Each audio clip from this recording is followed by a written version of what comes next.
Chapter 7. This is not easy. Gale had slept for perhaps 2 hours. He knew this because he had counted them with the same resentful precision, one reserved for taxes, medical procedures, and other indignities that insisted on being measured. The remainder of the night had been spent in several equally unproductive pursuits, rereading the same page of a book without absorbing a word of it, making tea he forgot to drink, and conducting 3 separate internal arguments with people who were not present. One had been with Vesta, one had been with Mistra, the third, regrettably, had been with himself.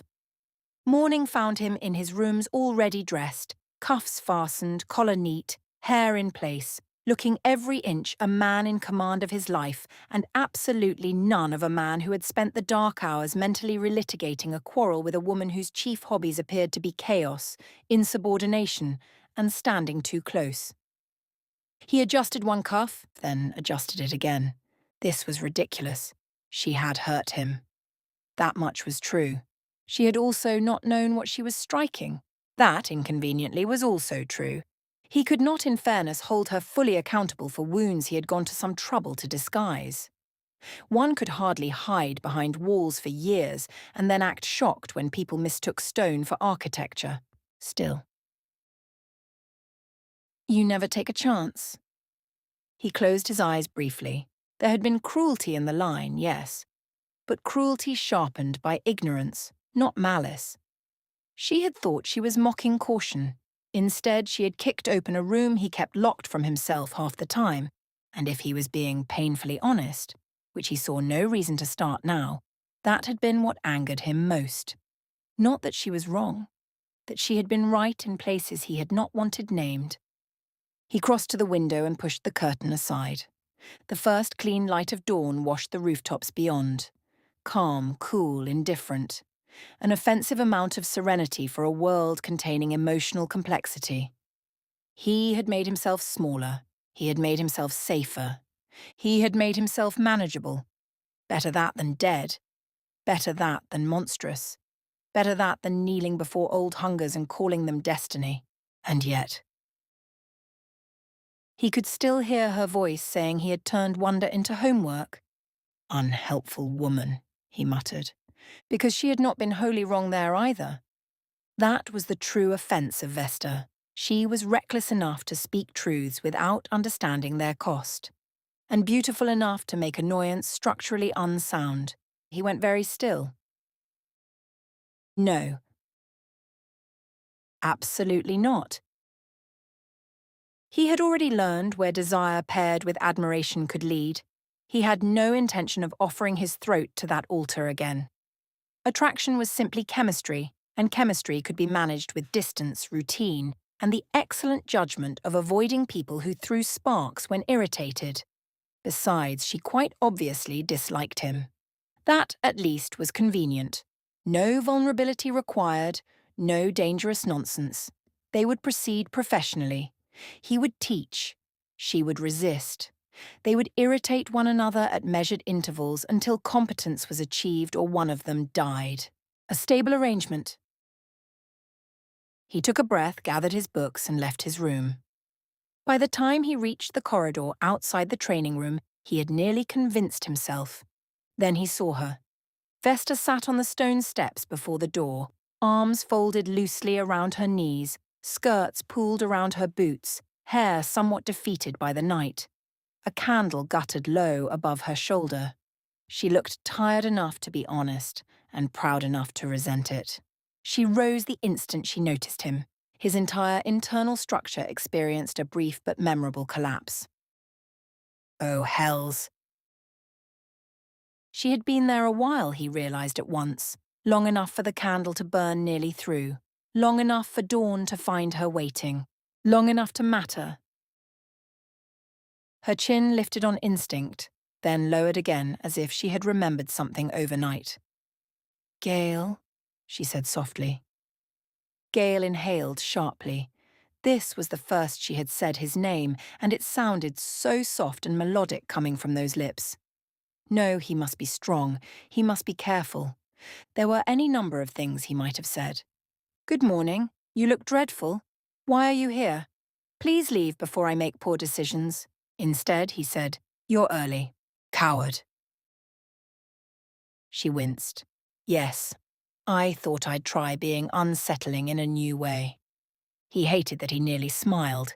With dignity as his final companion, he set the books under one arm and unlocked the training room door. Shall we? She hesitated only a second before following him inside. The room still smelled faintly of chalk and scorched wood. Gale set the books on the table with more care than necessary and turned to face her. Vesta had stopped just inside the doorway as if uncertain whether she had the right to come farther. An unfamiliar and frankly alarming look on her. I came to say, she began at once, too fast and without breath, that what I said was poorly aimed and mostly wrong. He folded his hands behind his back. Also cruel, he whispered. She grimaced. Yes.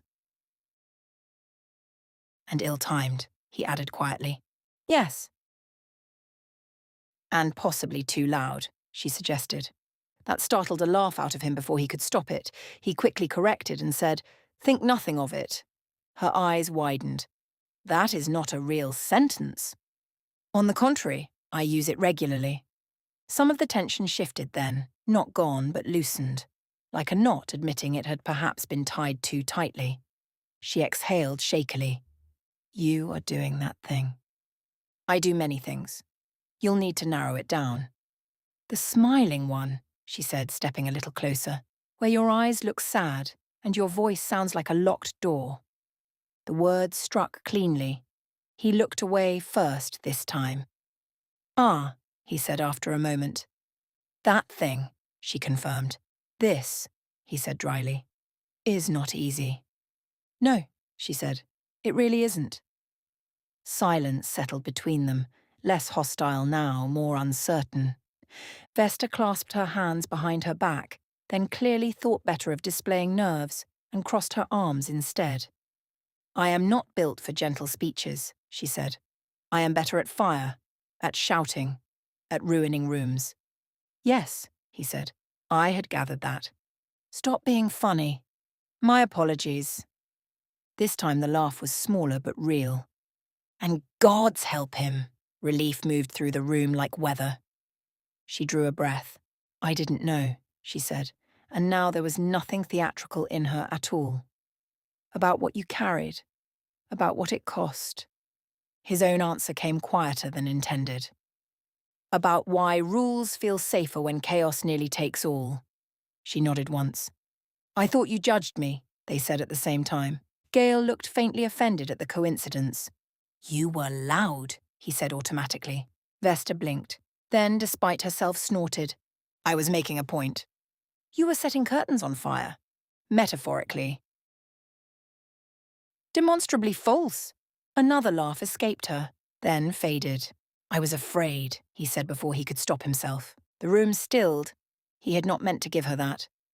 But there it was now, fragile and impossible to retrieve. And trying, she said gently. His throat tightened. There is a difference, I suppose. Though not always an attractive one, she said. He glanced at her. Debatable. Her eyes widened again. Was that flirting? It was exhaustion. She stepped closer still. Close enough now that he could see she had not slept. Close enough to notice the absence of spectacle in her magic, the unusual quiet of her hands. I called you a coward, she said. Yes. He gulped. That was wrong, she finished. Yes, he nodded. I called your caution weakness, she continued. That was cruel, he responded. I thought I was fighting pride. Her voice roughened. I was striking pain. He looked at her for a long moment. You do have a talent for accuracy, he said softly, once you arrive there. She made a helpless little sound halfway to laughter. Is that forgiveness? No. Fair. He let the pause stretch. It is. He searched for the shape of it. Less distance than before. Something in her face changed so quickly and openly it nearly undid him. Hope, bright and startled. I can work with that, she said. I suspected you might. Neither moved. Neither seemed inclined to. This is not easy, she said after a moment. No, I do not mend at speed. I do not speak with grace. We are ill-suited. Probably. They stood in the middle of the chalk circle, looking at one another with the baffled attention of people discovering that incompatibility was not the same thing as impossibility. Still here, she. Yes, he answered. The word felt larger than it should have. Morning light had begun to creep through the high windows, catching in the dust between them. It's been a long night for both of us. Why don't we take a break today and start again tomorrow? He said. At dawn? As is tradition, that sounds dangerously hopeful. Don't be absurd. Her smile returned then, small, tired, real. He found it profoundly distracting. They turned at the same time toward the work table, then both stopped. He looked at her, she looked at him. There was electricity in the air that had nothing to do with elemental magic, but something more human. I think I might have preferred the shouting, she said. No, you don't. No, she admitted. I don't. He considered her a moment longer. This, he said quietly, is far more dangerous. And because she understood exactly what he meant, the room grew warmer all at once. I came to say that what I said was poorly aimed and mostly wrong. Also cruel and ill-timed. And possibly too loud. Think nothing of it. That is not a real sentence. On the contrary, I use it often. You are doing that thing. I do many things. You'll need to narrow it down. The smiling one, where your eyes look sad and your voice sounds like a locked door. That thing. This is not easy. I am not built for gentle speeches. I am better at fire, at shouting, at ruining rooms. Yes, I had gathered that. Stop being funny. My apologies. I didn't know about what you carried, about what it cost. About why rules feel safer when chaos nearly takes all. I thought you judged me. You were afraid and trying. There is a difference, I suppose, though not always an attractive one. I called you coward. That was wrong. I called your caution weakness. That was cruel. I thought I was fighting pride. I was striking pain. You do have a talent for accuracy. Once you arrive there. Is that forgiveness? No. Fair. It is. Less distance than before. I can work with that. This is not easy. No. I do not mend at speed. I do not speak with grace. We are ill-suited. Probably still here. Tomorrow at dawn. That sounds dangerously hopeful. Don't be absurd. I prefer the shouting. This is far